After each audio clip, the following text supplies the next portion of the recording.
You are now listening to the Mayor's Office, where your hosts Adriel and the Mayor talk about sports, music, life, and everything in between. Let's get started. Oh man, bro. Mm-hmm. I'm a nice guy. Okay. Before I got here, I thought to myself, you know what? On my way to 1990 Studios, shameless plug, there's a Tim Hortons. Yes. So I'm going to link Adriel, I'm going to link Chris.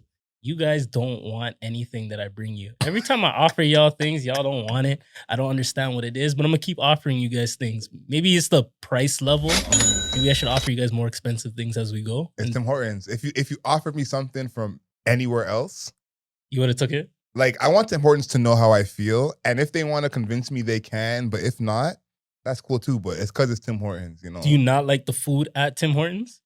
I just don't want to reward bad behavior. That's just not how I was raised. What kind of bad behaviors at Tim Hortons? I don't get it. Getting the order wrong, no matter what you order. I was in summer school, and we ordered the same thing every day. The four of us, we got in the same car. It was like 2 coffees, a tea. Every day they got it wrong to the point where we said, let's order it separately. So you're upset about the service at Tim Hortons. 100%. Is it a national issue or a local issue? No, it's a national issue. Every single Tim Hortons across the country. What's the point? Here's what I'm saying. What's the point of fast food if you're going to get it wrong? You know what I'm saying? Like, just take your time, extra 2 minutes and get it right. I hear that. But at the end of the day, you can't beat the price of Tim Hortons. You get what you pay for. You get what you pay for. All right, so I will not offer you guys Tim Hortons. My next option, I will do a step above that. We will get Starbucks. I will bring Starbucks, and hopefully you guys do not deny me. But for the listeners, the watchers, the experiencees, this is the Mayor's Office podcast. We're on episode 14, folks. How you feeling? Man, we're away from that unlucky number, so it feels like we kind of crossed over to the other side. Yes. But we're on our way to 100, so it's close, man. You know, we're just making our way. There's a saying that I'm trying to remind everyone of, and hopefully I can say it enough that I can just take credit for this saying. Yeah. Is to lay a brick every day. You know, Will Smith says, you don't try and build a house. Just lay a brick every day. By the end of the summer, you got a house. So we're laying a brick today. There you go. And we will get that house, that mansion. We will get that moat around the crib. You feel me? And some sharks in it as well. Sharks, okay. Sharks. That's how I'm feeling. Game of Thrones. We got to set that shit up. But my name is Ralph, a.k.a. the Mayor, a.k.a. the Last Airbender, a.k.a. Peso Poppy. I gotta learn how to do that thing. I gotta do one of those. I gotta learn how to do that. Which so I can one? do that. I can do that when you say Peso Poppy. Yeah, like yeah, a live yeah. drop. I'll work on it. That was the first one. By episode 100, I'll get like. Some people may deem that as racist, but yeah, we're good. We're good. I think that's just as racist as Peso Poppy. So I'm just doubling. I mean, fair enough. I am not Mexican. Yeah. And I said essay the last episode and I got some shit for it. Listen, I'm not even sure that Peso Poppy is Mexican. So oh, fuck. There you go again, man. So yeah, we're doubling down. Oh yeah, my name is Adriel Smiley, a.k.a. AdrielSmiley.com, a.k.a. Adriel Smiley Official, a.k.a. The Godfather. Like we said before, episode 14, Mayor's Office Podcast. I wanted to start with something somber because we're going to get into some laughs later on, but we just celebrated. I don't even want to use the word celebrated because it's a sad time. We acknowledged, yeah. The 2-year anniversary of George Floyd's murder. Someone reminded me of this and said they were having like a tough day thinking about it.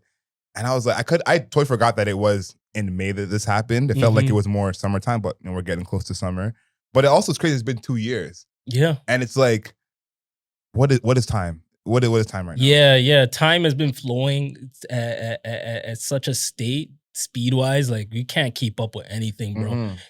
Especially during the pandemic, like every 2 weeks, literally, was something different that we had to fucking deal with. So it's sad that our memories are a little bit fuzzy as to like knowing what things were at that time. But yeah, it's crazy that 2 years have passed like that. I saw this stat, and this stat was true in 2020.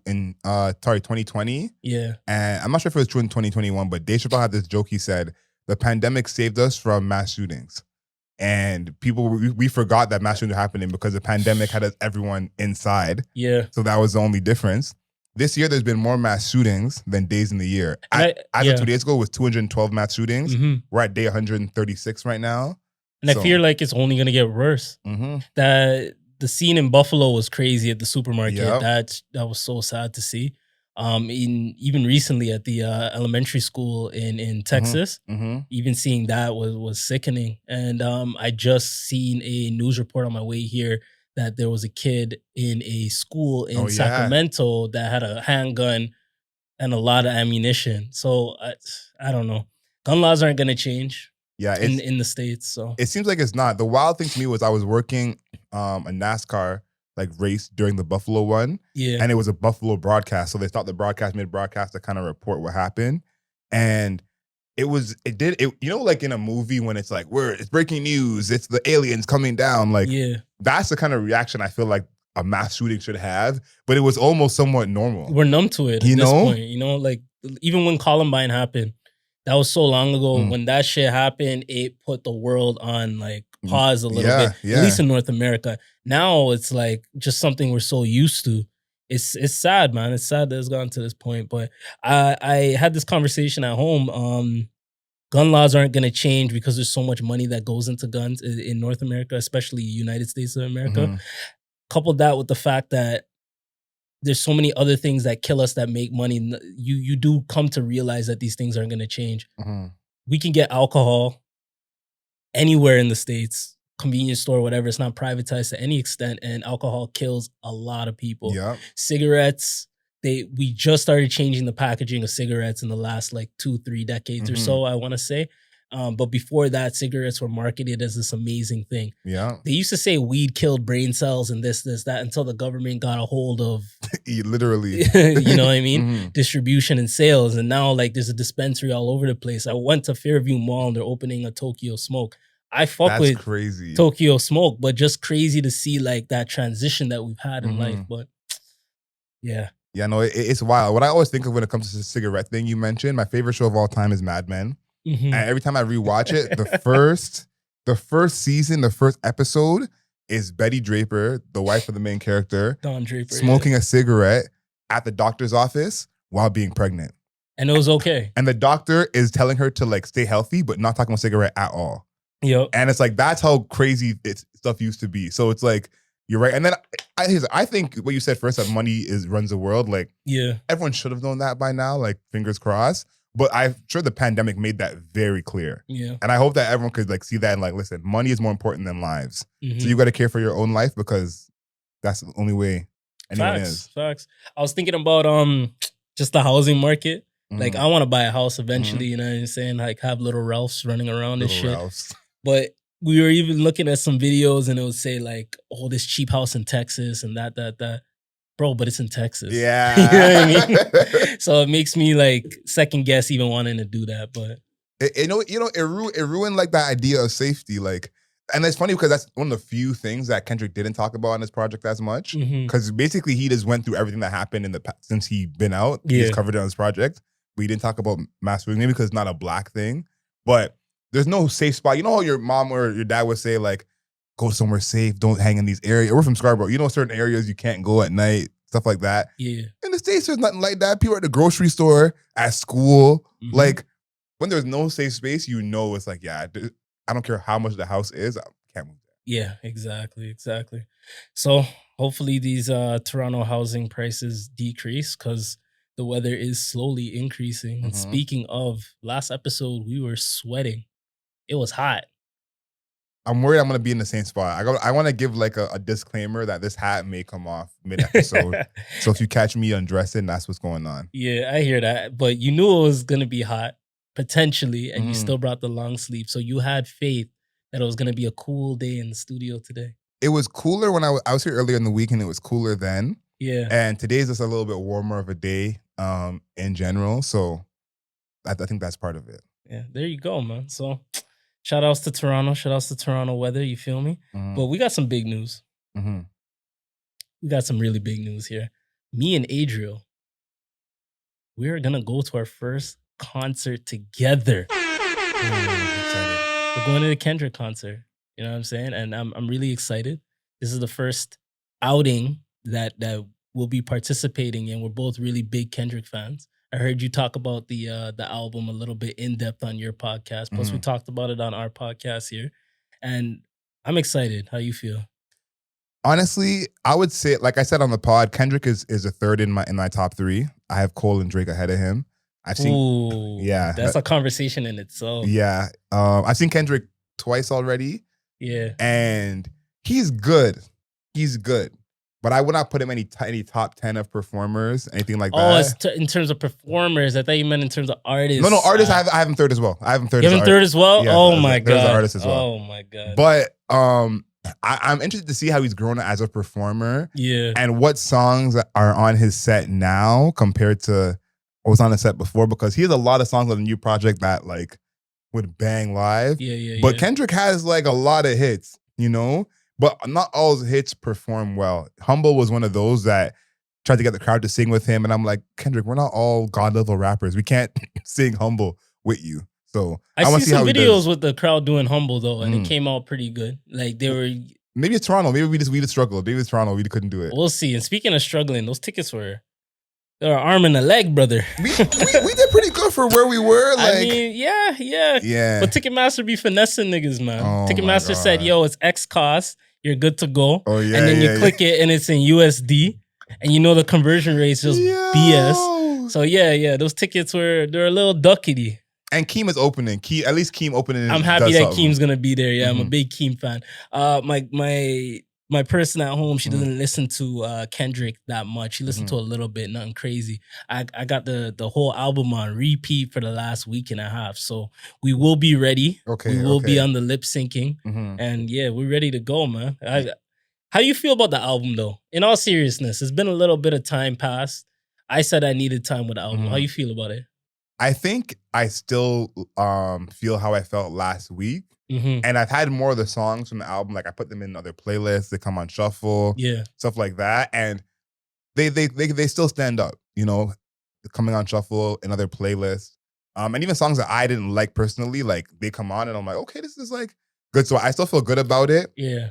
I just wonder how it's gonna play outside, because I think this is something we said before. Like Kendrick is not really people put on the aux a lot. Mm-hmm. And summertime, like at a barbecue, like I don't think you can really throw on rigor mortis. You know? I mean, I will, but yeah, Yeah. I understand what you're saying. You know what I mean? So I Yeah. wonder if this album will change that, and it will just be like we do it because it's Kendrick and we all know the song. Yeah. So we just do it anyways. That's what I'm interested to see. I mean, it depends, but like I feel the average music listener that's Mhm. going to a party and turning up, it may be like one song that you might bump off of this All tape. right. Off of this tape, probably yeah. like N95. I can see that getting Mhm. bumped. So what are the songs that you didn't fuck with that you fuck with now? The intro I like a lot more. Yeah. In terms of actually listening to that like on its own. The one that comes up a lot that I still rock with is Silent Hill, of course. We Cry Together. I can't listen to it, but and when it comes up, I just play it enough to hear like I'm in the same argument. boat. I understand. Yeah. And then the other one is Savior with Keem and Sam Dew. Okay. That's that one. I liked it at first, but I'm not the biggest Keem fan. The dude, him and Kendrick with the voices they're doing, I'm not with the alien rap music. Like it's just not me. I hear that. So next episode, we got to talk about the fact that you have Kendrick number 3. I'm going to put a pin in it. I'm going to put a fork in it. I'm going to put a knife in that steak. Mhm. But we're going to talk about it next episode. This is very important. I might have to bring some Kendrick supporters here I'm ready to go, man. backstage to beat you up after we're done recording. Listen, I just recently quit smoking, and I'm saying right now I'm gonna break it for Kendrick. So at least he has that. You know what I'm saying? Kendrick's getting a full 2 blunts with grab a Tom Tintat. So There you go. How's the Dave concert? I didn't even follow up with that. it was good, man. It was like my brother said he liked Dave better than Tyler. So Okay. big shout out to Dave. But it was a good mix of the crowd, and everyone knew like all the tracks. Yeah. But it was really good. I think that Dave has a big love for Toronto, and I think that's something that like you can't like take for granted. You know, I feel like UK mans rate Toronto more than they rate the States, to be honest with you. because here's the thing about UK music. Again, I'm not from the UK, but this is me following it for a long time. They're kind of more segmented than we are here. Like here, like you could put Isaiah Rashad, ASAP Ferg, Dave, and the same people might go to every concert. You know, we're more like it's just hip hop, it's just music, and especially in Toronto. Like I remember I went to see Majid Jordan, and it just felt like it was a rap crowd. Yeah. You know, so I think that it gets more love here. In the UK, it's like there's garage, there's grime, there's UK rap. So I feel like that probably creates more of a divide in a certain way. But here, like, we just love everything as long as it's good. Okay.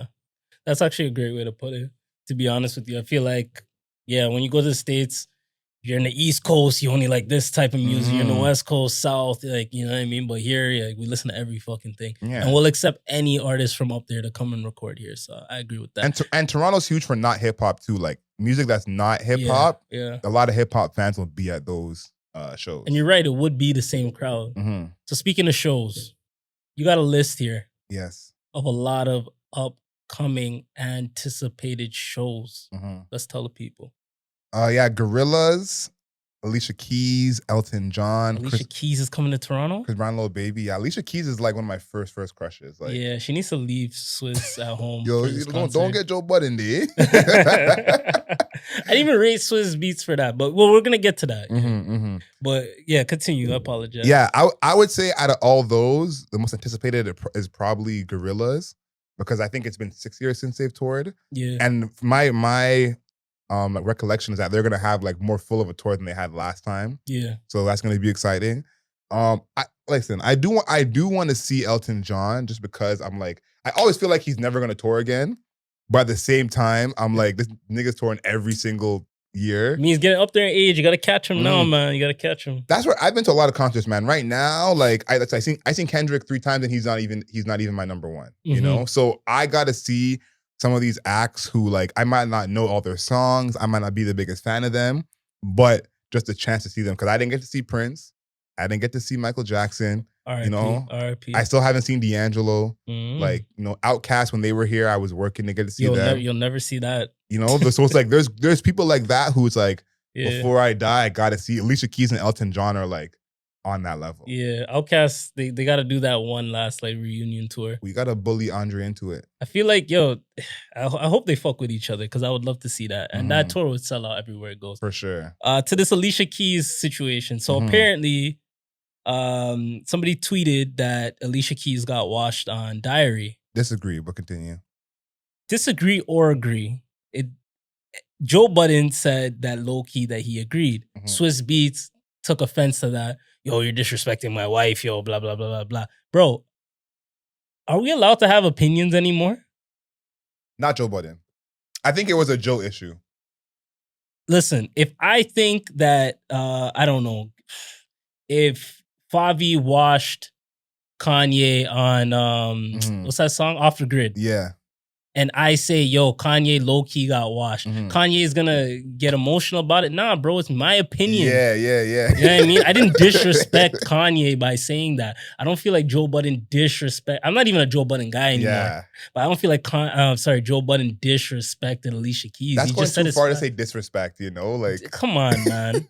Yeah, and Swizz of all people, it's like, listen, this also is a song that's 20 years old. Like, to say someone got washed on a song that's 20 years old is like, who cares? You know? Bro, I don't think Alicia gives a fuck about that. And it's like, how many people, like, what the question should have been, how many people are listening to 2020 Tone right now? That would be the real question. There you go. Because that song, even if they did wash Alicia, where's Alicia now? Where are they? So I feel like that was wild for him to get like so offended and hop on Twitter, like, because that I think that tweet blew up because he went at Joe. Yeah. If he didn't go at Joe, no one would have seen that tweet like that. It would have been just... Yeah, it's very defensive still. Yeah, but listen, shout out to him protecting his wife. You know, he got his Chris Rock on. I got no issue with a man trying to protect his woman at the end of the day. But your woman wasn't in danger. So shut the fuck up, bro. Yeah, she wasn't in danger. Yeah, and I love Swizz Beatz, but like, bro, that shit's unnecessary. It's just for social media. I don't really rock with that shit. But anyway... you got an important note here. Which important note are we talking about? Bro, you know who you are? You're AdrielSmiley.com. All your notes are important. Yes. But you brought up something as we step into the music room and talk more about music. Yes. This man is performing again. Oh, yes. Okay, so I have a little theory about this. I didn't put this in the notes because I wanted to air it here on the pod. Yes, Travis Scott is back. He performed at the Billboard Music Awards. Right. They were produced by Diddy. You know, that whole video was going out. Diddy got him on the show. Take that. Exactly. He did Mafia. And Travis Scott is his first like live performance on TV since Astro. What happened to Astro.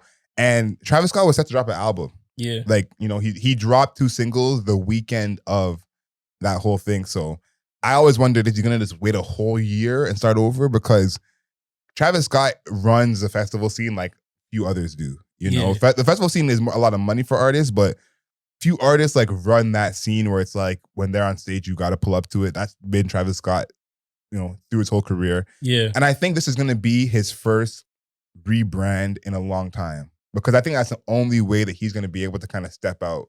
I think him taking a step back from everything after the Astro World shit. I think he did like an interview with Charlamagne. He's been quiet. He just had a baby recently. This is a good time. This is a really good time now for him to do it. We're back in the summer. The world's kind of opening up. Yeah. What I will say though, whoever is running these festivals with Travis Scott's name, be on your P's and Q's. I'm telling you, bro. Because if one nigga coughs, you better make sure that man has water, bro. Because you don't want to see them problems again with this guy. I'm telling you. People were saying all types of shit, man, like when this whole Astro World thing happened, and it's sad what happened. But there was a lot of blame. I don't know who to blame at this point. I had so much time to like sit down with it. I don't want to see this man get blamed for more shit similar to this, because obviously this is not his fucking MO. I don't want it to be his MO, but we'll see how it goes. Yeah, and the thing too is, like, to my knowledge, those lawsuits are still open. That's why I find it interesting he's coming back before those are closed. And that's why I think this rebrand is very kind of like important in how he does it. Yeah. I think we're going to see like a different look from him in terms of like how he's dressing or how we kind of recognize him. Yeah. And then as well, I think that I don't think he can avoid people raging. That's just Travis Scott, you know? Like, his music induces that. His energy induces that. Exactly. I don't think he can avoid that, but I think he has to kind of present himself in a way where it seems like he's not inciting it. Because when did the whole thing happen, I was like, listen, man, if y'all been to any festivals and seen these kids go, like, these 16-year-old white kids are no joke. Oh, 100%. You know, like, they don't need Travis Scott to do drugs. Like, you know, it's not him. So I think he has to move in a way where it can't even be questionable that it's him. So I'm excited to see what he has dropping. Mafia, the song he did, is a huge, huge track. That song is very good. As him and J. Cole. Listen, J. Cole and Travis Scott are 100% from the field right now. Yeah. That's a deadly combo for sure. Yeah, I like that one a lot. So I got a question for you. Do you feel like Astro World, that specific festival, is going to be done for a little bit? No, I don't think so. Not like a year, 2 years? You think he's getting right back into it 2022? Nah, because here's the thing I realize. I think that festivals in general have that problem. And I think that every festival had to find a way to continue. And I think that festival creates so much money that festival creates so much money even if Travis doesn't perform, or if Travis, or even if it doesn't, even if they just have it and they gotta cancel it like mid festival, they'll still make so much money. So I think that there's just no way they stop that. And I also think that's like, it also goes against what Travis stands for, because Travis is about doing things his own way. He's his own boss. Creative freedom. Astro World's in Houston, right? Yeah. Yeah. We talked about Texas earlier. Texas is not really it's not a real place. Exactly. So I'm sure they'll get over it. Yeah. Bro, I want to visit Texas. Like, I want to visit Houston. I want to visit Dallas. You know what I mean? I want to catch a Mavs game. I want to do all that shit. But yeah, all this side shit, it's like, Ted. I don't want to see Ted Cruz. I don't want to see none of that. But anyway. That's a Ted Cruz. We brought up a lot of talented artists recently. This episode, we brought up a lot of stage names, top level A-list performers, and last episode brought up somebody that the industry potentially stands still for. Yes, Cardi B. You said the industry stand still when Cardi B is about to release. I half agreed with you. Yes. I posted this on the page. You said some people were giving you shit for that take? Yeah, even when I reposted it, like some people hit me directly, like it's on a text, like, Cardi B really?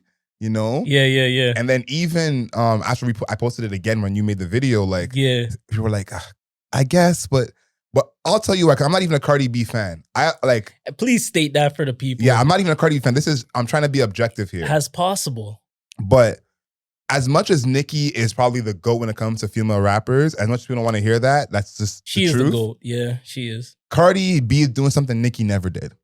And as much as Cardi B is brand new, she's already taken it to a level that's like unforeseen. Her first album, only album in the history of that music to have every song certified platinum. You know, you have to give her respect for that, bro. That alone speaks volumes. It's triple platinum now. Debuted at number 1, 255,000 in its first week. 103,000 pure sales. That right there has to let you know, bro. Your take is straight off of numbers and facts. You're not saying Cardi B is giving you the lyrical miracle shit. No, you're saying, yo, she's selling this much records. I get that. And I agree to that extent. Nobody's saying Cardi B has the best songs. Yes, I feel you, bro. I feel you. And I think that's what makes the industry stand still, because as other artists trying to drop at a certain time, the person who's like gonna go number 1 without question, you want to avoid that person, because in the past couple of years, a lot of artists who are like still top tier artists have had number 1 albums because they dropped on a certain week. Nav had a number 1 a couple of years ago because it was a good week for him. So it's you don't want to just have no chance of having that, because number 1 is now replaced how much albums you actually sell. We talked about French Montana earlier, how he had 10,000 sales or whatever it is. Like that nigga said double aluminum. That's funny. Literally, it's like now it's like you might not be able to get 100K or 200K if you're not that artist, but if you get a good week, you could go 70K and go number 1. Facts. So the number 1 is kind of what people are going for, and then as well, I think Cardi has like that ability where people like her just because she's her.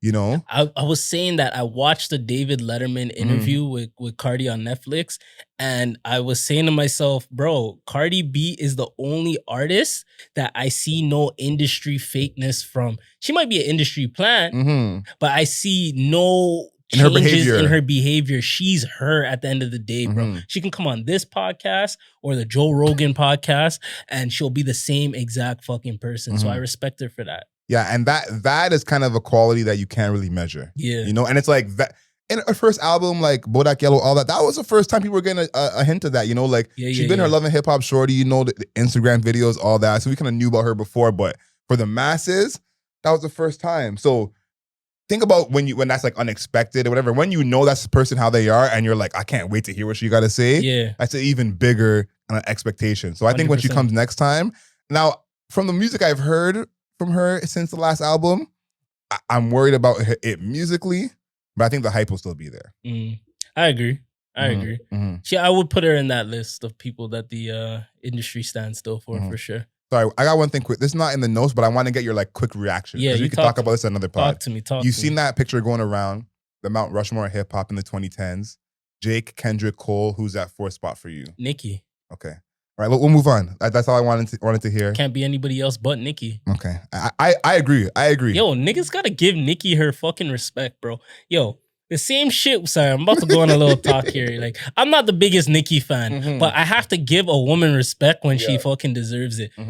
She has. We're gonna talk about legacies and influential people soon. You know, when you're influential is when you have sons and daughters, people that fucking follow in your footsteps and do exactly what you do. How many of this new generation of female rappers have taken the Nicki Minaj fucking playbook? Come on. They copied the body, the swag, the energy, all these. I can name 20 of these women that have to an extent copied her whole entire energy, bro. That's influence.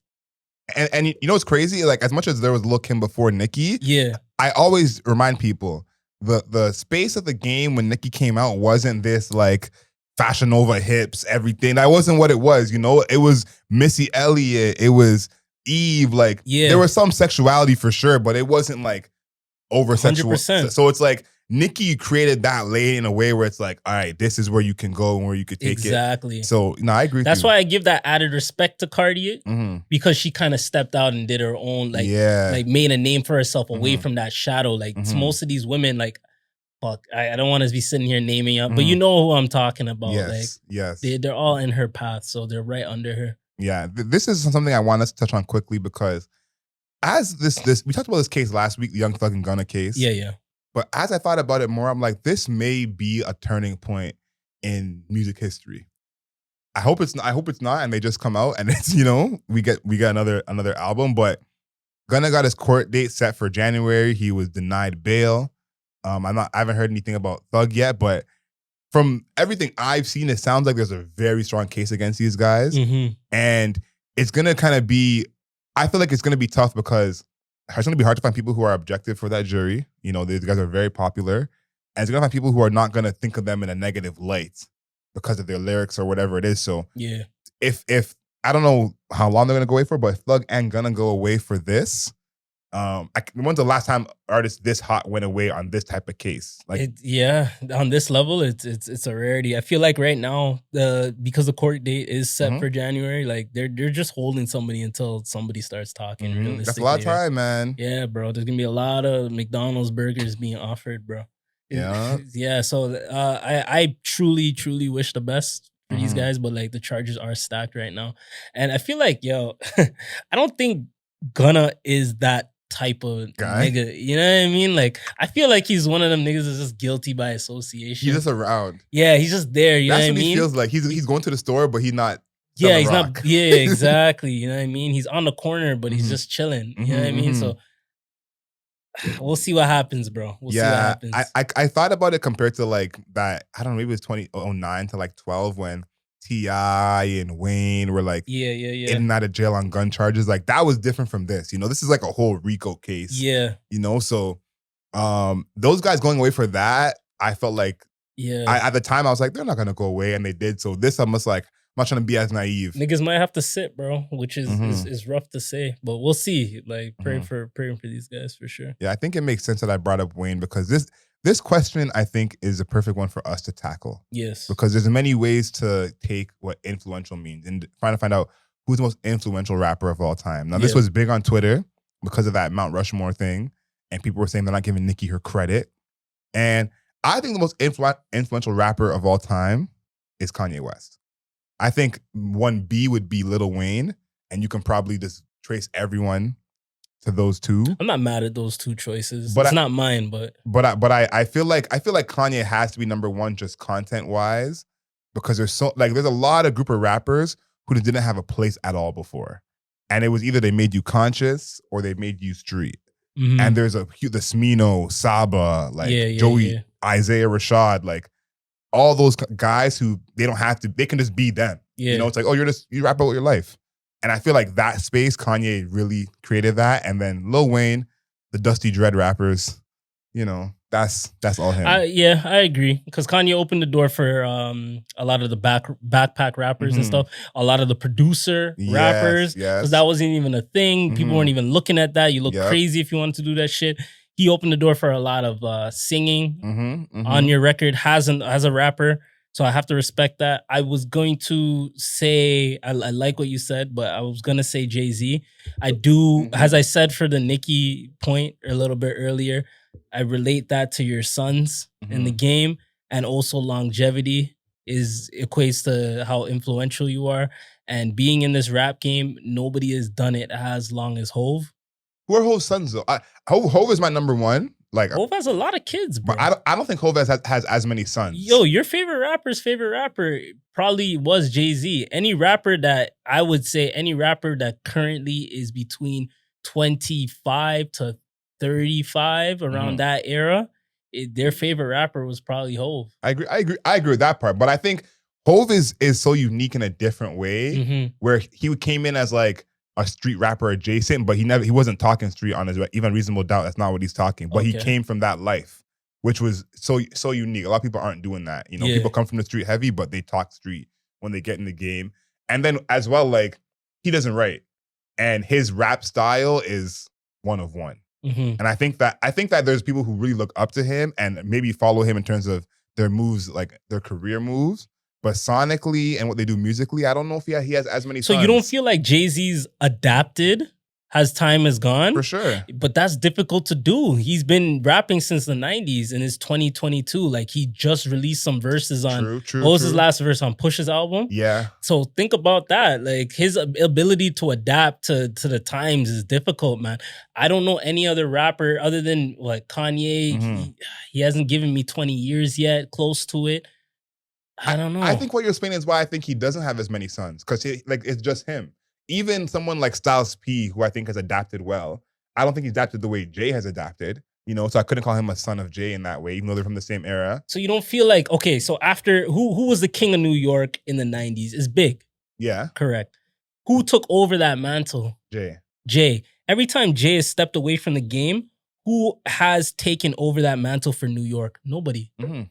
No, it's him. It's everybody that's followed him. Everybody's has been in his shadow and remained in his shadow. I haven't seen like a king of New York that consistent. The closest thing I seen to it was maybe 50. Yeah. 50 had a little run. Fucking crazy run. Mm-hmm. And I truly believe, RIP, if this man lived, Pop Smoke probably would have been that guy. The next, yeah. But the biggest king of New York since we are actually started saying king of New York, I would say is Hov. But that's more his case, I think, for being the GOAT. That's his case for being the GOAT of rap. Okay. But maybe not the most influential, which it's kind of... Okay, that's fair. Yeah, because I think, like, he's just so unique. Like, even everything you're explaining is, like you said, just him. Like, there's no... Yeah. It's just him. Even Kanye, as influential as Kanye is, Drake stepped in Kanye's lane for a time. A$AP Rocky stepped in Kanye's lane for a time. Yeah. You know, Travis Scott steps in that lane for a time. Who are the top 3 rappers right now, in your opinion? Top 3 rappers right now, like this second? Yes. I think you got to put Kendrick in there. Okay. Kendrick got to be in there. Jermaine? Wayne? Jermaine, yes. Jermaine is definitely in there. And Aubrey? Yes. Okay. Who do all of those niggas look up to, beg for, at least at the beginning of their career? Still. I would say still. Probably to this day. Mm-hmm. Beg for. Jay. It's tough, man. But I understand the influential aspect of it. But it's the copying thing. And that's the part. It's kind of like Shaq. Like, Shaq talks about how he's so dominant and guys trying to be like, but no one has been like Shaq since Shaq. That's true. Everyone wants to be like him in terms of personality. You physically just can't be him. You know, and I think Jay is like that. Like, as much Kendrick, I would say, is the closest to Jay even sonically. But Kendrick super writes his music. Jay doesn't write a single thing. So it's like, I think musically he just has this special skill that is just, you can't match. And I think what he does outside of his music, instead of his career, what he did with Def Jam, everyone he's brought into the game, Rihanna, Kanye, like that, I think people try to emulate, but there's just no way to kind of be, because here's a blueprint. Jay became popular when he was 26 as a rapper. Already that's older than most. J. Cole was also 26 when he got up, but most rappers get in when they're like 22, 23. Facts. And Jay-Z was so kind of respected as a lyrical like rapper before he blew up. And to be so respected, and he got a Grammy for a lifetime. He had like street hits before that. That's not gonna happen again, I don't think. That's just something you can't really, do again. Mm-hmm. And the songs that he had, like a song like Where I'm From, that is like one of his classics now. He doesn't even perform it all the way, but a classic. That's not gonna have the same effect another rapper doing that on the come up. You're True. Looking for your own version. So I think Jay is the GOAT. Like what you said is, to me, that's why I think Jay will kind of be the GOAT unquestionably. Mm-hmm. And Kendrick, J. Cole, Drake have like a long way to go to reach him in terms of GOAT status. Yeah.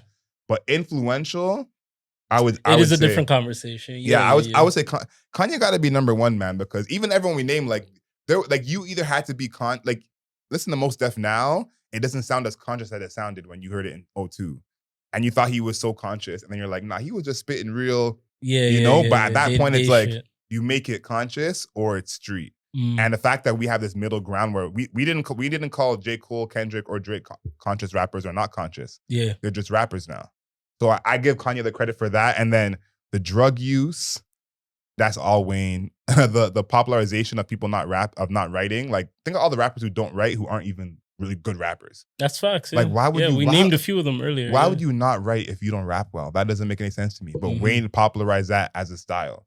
So I would put those two. And then I'm trying to think who I have as a third most influential. I think Nicki has to be in that conversation. Nicki's up there, yeah, especially with, as I said, like everybody that is fitting in her genre, in her shoes. Yeah. Nah, Nicki would be the third for me. Who do you think is the most influential, like, in this next generation? Like, that's a tough one, bro. Yeah. Some of them might be facing a Rico right now, bro. Jeez. The most influential of this current generation. So I'd probably say an artist that came out in the last 5 years, 3 to 5. I'd probably give it to Baby. Baby? Yeah, okay. Maybe Baby. Fuck. Yeah, I'll give it to Baby. Yeah, I was thinking Thug or Cardi. I was originally thinking Thug, yeah. Yeah, I thought, but even Thug and Cardi both are what, 2014? That's like before the You know what I 5-year mean? mark you had. Yeah. So yeah, it's tough for like somebody new, but yeah, the influential thing I think is tough. I think Drake is probably gonna be in that top 3 when it's all said and done. Yeah, for sure. Because for sure. Drake also created a whole different genre. Yeah, love him or hate him, Mm-hmm. he's still at that peak, right? Yeah, so yeah, I think it got to be Kanye. Mount Rushmore influential. Kanye, Wayne, Nicki, and Drake. There you go. Three signed to the same label. Look at that. There you go. Chris, put it on a t-shirt. And we good? We jiggy? Man. Back from the break. Mm-hmm. The smoke break. We don't smoke unless it's big blunts. Mm-hmm. You feel me?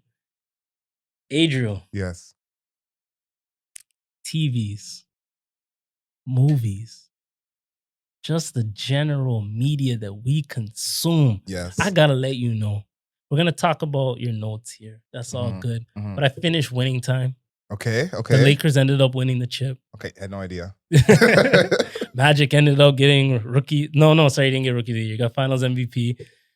I had no idea. Big surprise. Yeah. Shout out to Wikipedia. Got renewed for season 2, so I'm really excited for that. Okay. And yeah, I just wanted to let y'all know. Go check that out. Go check out Winning Time, and it should be on Crave. So I gotta watch Winning Time. I've really been sleeping on it, but you gave it the stamp of approval, and you had Winning Time ahead of Bel Air, correct? In terms of Winning Time is a better television show than Bel Air. Yeah, okay, better actors in it. Yeah, for sure. So yeah, Winning Time. I'm a Laker fan through and through, so it's kind of sacrilege that I haven't even watched it yet, but I have to. So I don't know what happens in season 2. I'm crying. So we'll see. Maybe Magic gets another chip. Mm-hmm. I don't know. Mm-hmm. So we'll see. But you wrote here that we're excited for, or if I'm excited for Avatar 2. Yeah, I want to know. Are you excited? I'm gonna be honest with you guys. A lot of people are gonna hate me. Mm-hmm. I did not watch the first Avatar movie. I did not watch it. I know all about it. That's interesting. I feel like I know the entire plot, but I didn't actually watch it. I know it was a big thing with like IMAX and shit when it came out, but just outside of clips, I never watched it. Interesting. I really wanted to hear your take on Avatar, because there's a clip going around online saying Avatar is the same storyline as Pocahontas, and they just stole that whole thing and made it a real life movie. I can see that, yeah. But the first movie was good. It's good, but it wasn't like what everyone said it was. When did the first one come on? 2012 or something. Like, it's been a while. 10 years, eh? Yeah, I'm gonna look this up while we're talking about it. It feels like it's been a while. I didn't think there was an Avatar 2009. That's crazy. Damn, I can't even remember what I was doing in 2009. You know? I was in grade 9 at that time. Grade 9, so I was in grade 10. Fuck, just trying to get some pussy. I was say literally trying to touch something. But yeah, anyway. It's come. So Avatar 2 is coming out December 16th. Yeah. They're giving us all this, kind of lead up to it. I think that this is going to be the test of how smart we are as a people. Mm-hmm. In 2009, that technology, oh that my kind of God, movie, it was world changing. Exactly. We're past that. Now we're in the era where 3D movies have nothing 3D in them. Mm-hmm. So is this movie going to be more along those lines? Is it going to be some immersive experience that you have to see? Because I think people forget about this. Avatar was the best movie of all time at that time because they only had it in certain theaters for like the first, month of its release. So tickets were all like $25. This is the beginning of the IMAX era, yeah. Exactly. So it's like if every ticket's $25, you got to see it. And then people were having like Avatar withdrawals. I don't know if you heard about that, but people were having like real depression from not like leaving the movie and being like, oh, that world was so great. Oh, and I missed that. So yeah. I hope we've all, matured past that, but I'm excited for it just to see where they take it, because it's rare that a movie has this much space between like the first and the second. And this is Zoe in it? I don't know. I'm assuming, because I don't think she dies in the first one. So I'm assuming James Cameron, make sure Zoe's in it. That's what I'm here for. Yeah. So yeah, I'm excited to see, because this is a lot of hype for a movie. Yeah, I'll watch it. I'm gonna watch the first one. Mm-hmm. Obviously, I didn't get that immersive experience. I won't be able to. Mm-hmm. Maybe they might re-release it again. I was gonna say they probably will. Yeah. Yeah, because they did that just to beat Endgame in the box office. But I will watch it again. And yeah, I feel like Avatar 2 is something that you have to watch in theaters, yo. You watch that shit streaming platforms at home, it will definitely not be the same. You can't watch that experience. shit on your phone. No, I can't do that. Not on the MacBook, please. Before we get into the next question, I want to give a shout out to Marianne because she just won Survivor recently. Oh, just back-to-back Canadians winning Survivor. Okay, shout out to Marianne. Marianne is Black and from Ajax. Jeez. So, you know, we're just giving a big shout out to, yeah, for sure. Millionaire Marianne. So, big shout out to the Canadians doing it big back-to-back, winning Survivor. It's I think it's the first time we've had two Canadians. I think Canadians just joined Survivor last season and she won. So wait, it's not like Survivor Canada. It's like national. Yeah. Oh man, shout out to Marianne. Mm-hmm. You did your thing. 23 years old. 23. Jeez, with $1 million. Do your thing. Do your thing. Happy for you. Happy for you, Queen. Good shit. It's a good question. Mm-hmm. What was the last movie I lined up for? I don't know my answer. That's why I put it in here. I think I said it, bro. No, I didn't. It was gonna be Endgame, but I think it was Infinity War. I think when Infinity War, well, we're not lining up anymore. We're fucking signing up for our seats and shit. But fuck, if I go by that, then it'll probably be Infinity War still. I think it was a long line. My guess is it had to be one of the Marvel movies for sure. I think those are the only movies now that get those lines. Yeah. I think back in the day, Harry Potter was one of those. Yeah. Twilight had their run as well.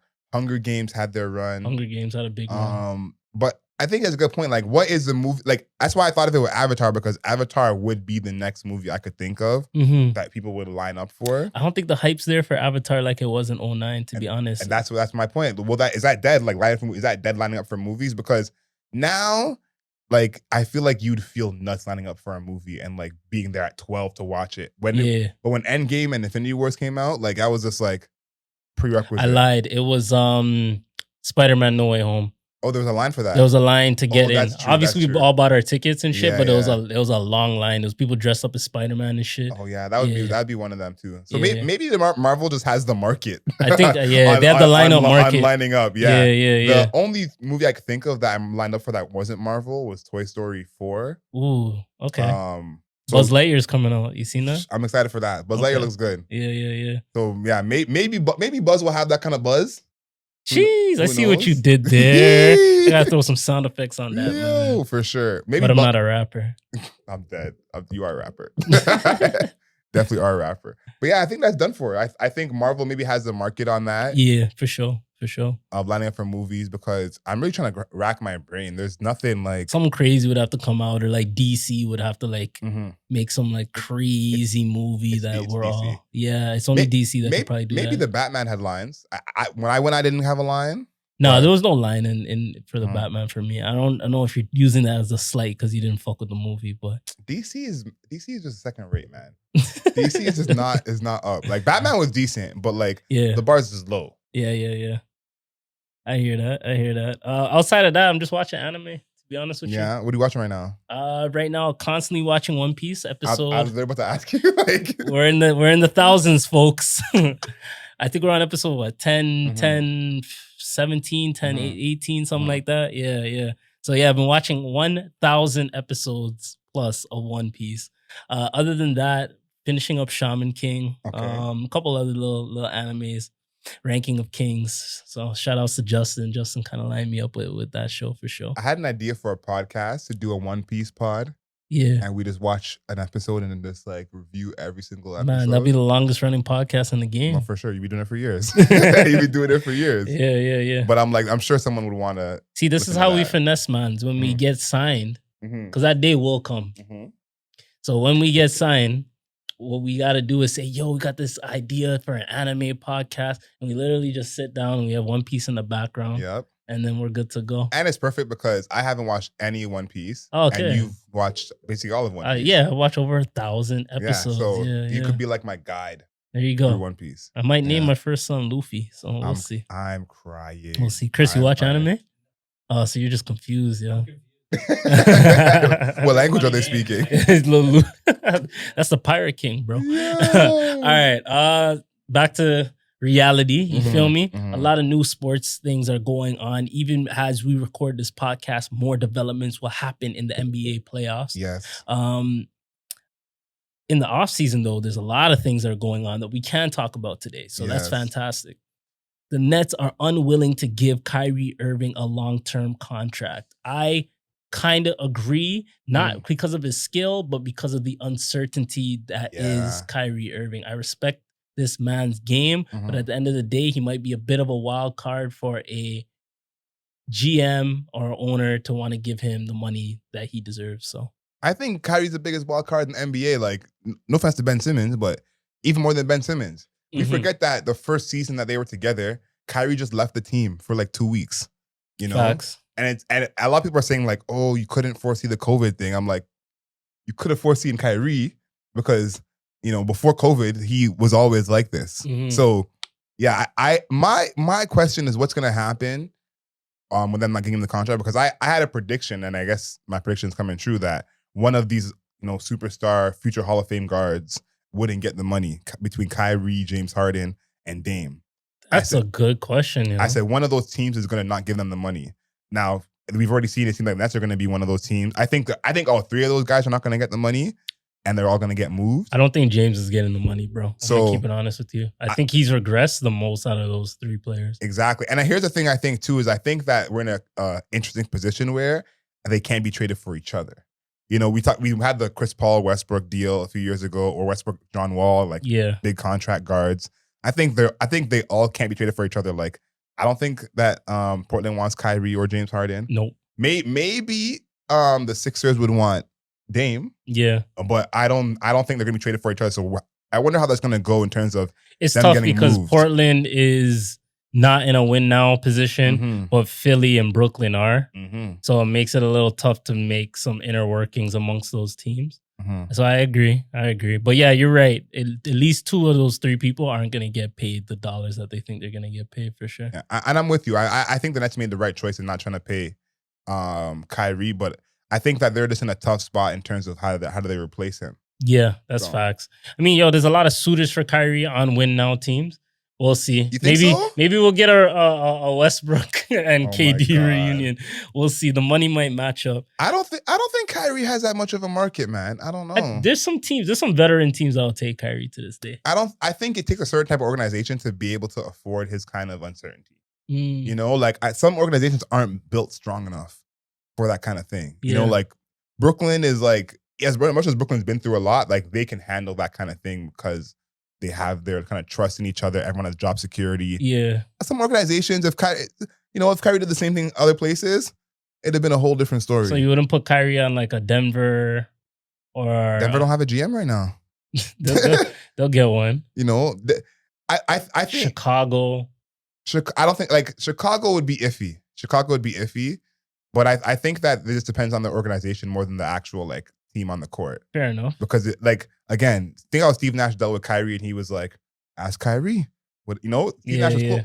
Some other coaches are gonna be pretty pissed and show it. You know, that's fair. If it was Doc Rivers, dealing with Kyrie, you would just say it straight up. So I think it depends on the actual people in the front office who got to deal with Kyrie, because it's not like a player that's not showing up or does not, Yeah. And Kyrie's not the only one. I gotta say that Kyrie's not the only one who wasn't vaccinated. So it's kind of unfair that he got treated the way he did, because Jaylen Brown's still not vaccinated. I mean, he had his beliefs. You can't do that shit. That's what I'm saying, though. Yeah, I agree with Jaylen Brown also wasn't vaccinated. Wiggins didn't want to get vaccinated. Yeah, you're right about Tybal. So it's like, it's crazy that he's the only one that got treated. Because he's Kyrie, bro.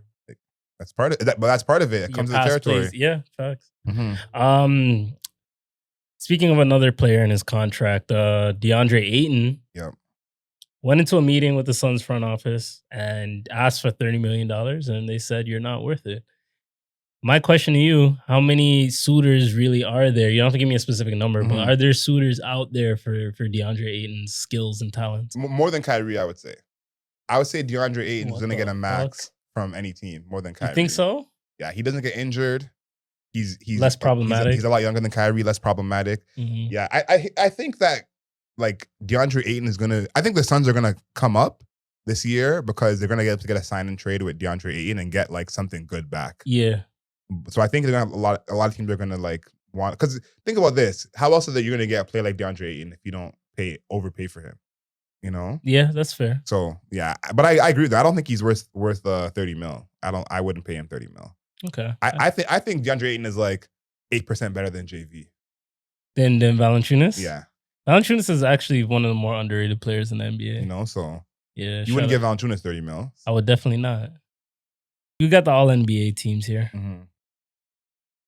Is there anything that stands out to you? First team, second team, third team? Well, listen, I want to give a special apology to Pascal Siakam. Ooh, third team. Yeah. And he's on the third team. Spicy P. He's on the third team with some people who are probably going to go to the Hall of Fame. So he's with good company. Yeah. LeBron, that's Chris Paul, Trae I don't know Young. about Towns, but yeah. Towns is soft as butter, but Pascal, I definitely thought Pascal would never make an All-NBA team again.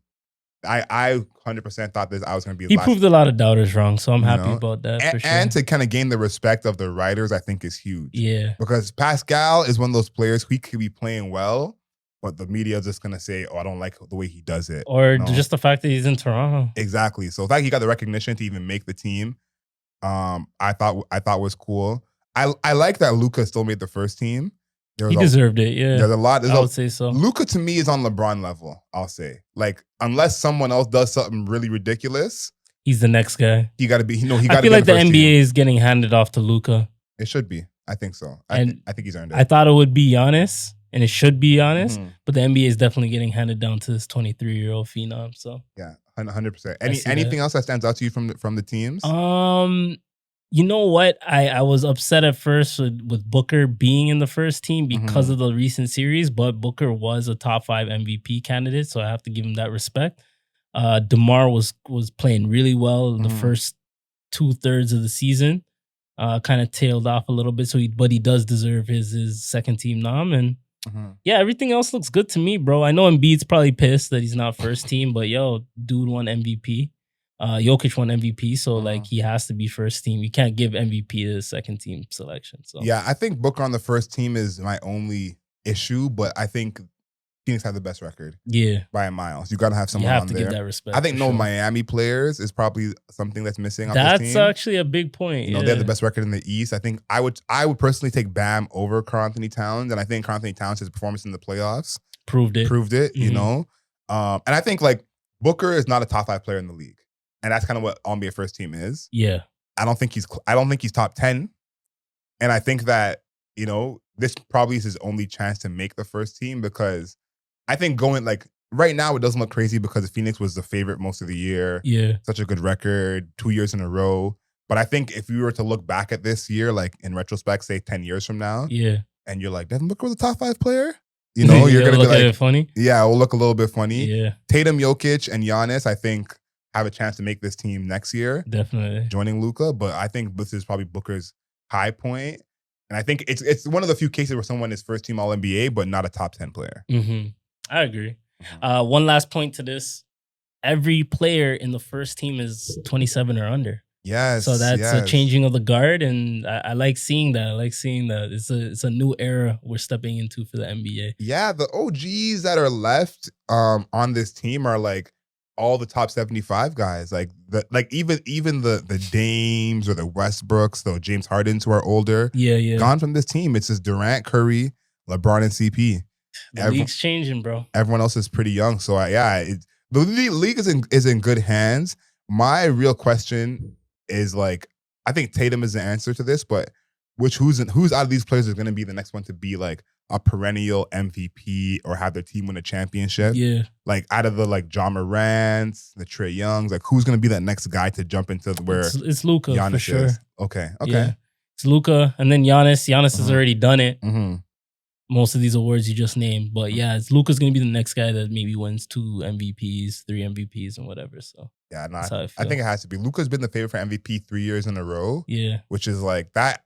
When's the last time that happened? Yeah, someone to be MVP 3 years. It's possible. It's possible. And I think he's going to be the favorite. He's going to be favorite this year again. So yeah, I think he can win it for sure. Let's get Luka some help, man. I just seen him get smoked by Golden State. Oh man, for real. But gentlemen, Chris, Adriel. We're coming to the end of this podcast. Oh, it's that time. It's that time, brother. We got a few segments to end this podcast. First is the non-rap suggestion of the week. I was at my boy's birthday. I was walking home at the end of the night.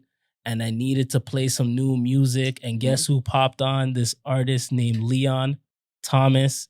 He had a song with Benny the Butcher. It's called X-Rated. And that song's tough. the song is hard, and Benny put on a little verse. It proved his versatility to be on these R&B type records. And Leon Thomas sonically sounds great. So X-Rated, Leon Thomas, Benny the Butcher. That's a good one. That's a good suggestion. I had never heard of Leon Thomas before this. Never heard of him before. Me too. Yeah. But yeah, Benny killed. That's a good one. I like that song a lot. Mine is also a new song. This is probably the first time we're both choosing this like brand new music. Yeah. So, if you get y'all missing what's happening right now, what's coming out, we're here to let y'all know. We're here to put y'all on. Mine is from Harry Styles, Cinema. Me and DeMar called Harry Styles Costco music.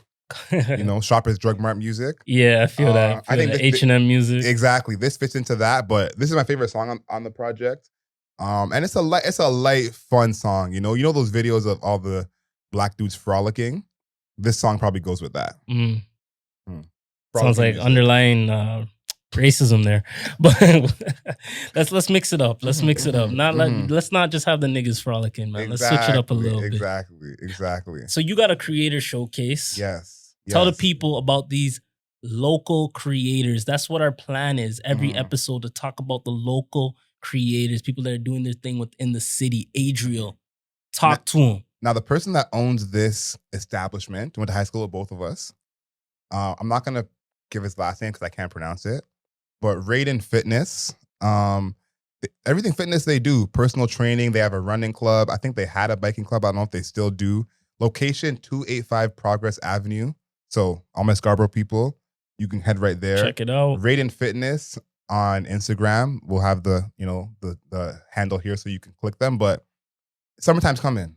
You got to get your summer body together. You feel me? They can help you do it. I've seen a lot of progress, from the people going to this gym. And I think that's what stands out to me because I know people have been going to the gym for years and have bodies like a garbage bag.